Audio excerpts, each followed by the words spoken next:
In the great city of Orok lived Gilgamesh, the strongest king, but he was proud and harsh to his people.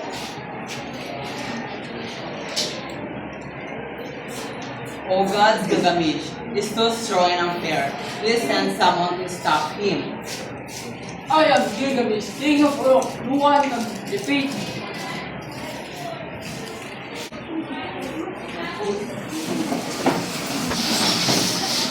Scene 3. Introduction to civilization. Indigo and Shamhat are sitting together. Indigo looks upward wearing his clothes for the first time. Shamhat hands him a bread in a cup. Eat the bread and bread is the stuff of human life. And drink from the cup, there is the wisdom of the life. This is delicious. No more just for me, but someone will not taste. We go to Uruk for King Gilgamesh lives. He is the strongest man alive, but he is arrogant. He does whatever he wants. And people cry out for stuff. A bunch of strangers. Your head and your weapon. He has the right to enter fire with every evil. No one can stand his Sanjan, I will go to Uruk and challenge this king. I am the strongest, and I am the one who is going to win.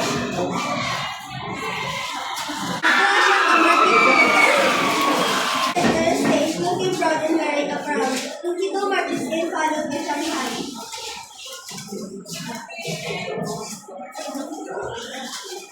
It's key to reinforce the graduates of the oath. The secret sin to placement of his friend. Setting the behavior of the master approach is but in case of Jack is fine. Who besides strangers did not know who I am? I am Gilgamesh, king of Uruk. No one can block my way. I know you are, I am happy, but that I will do today. You will challenge me? Let's see what you will do. They step forward and lock hands in a dramatic pursuit stance, pushing against each other back and forth to show a fierce struggle. Finally, Gilgamesh gains the upper hand, but both step back completely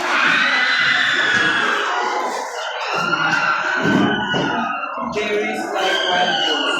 They shattered the darkness and walls.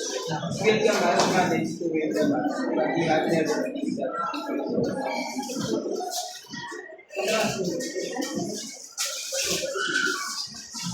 Scene 5. An unbreakable bond. Indigo catches his breath and looks at Gilgamesh with respect.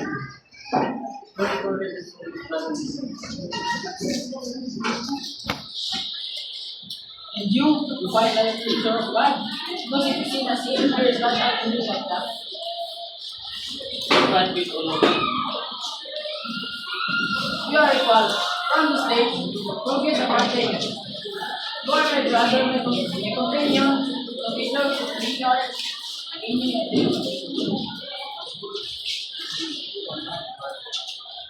And so the wild man and the pharaohs and the man, they were looking in the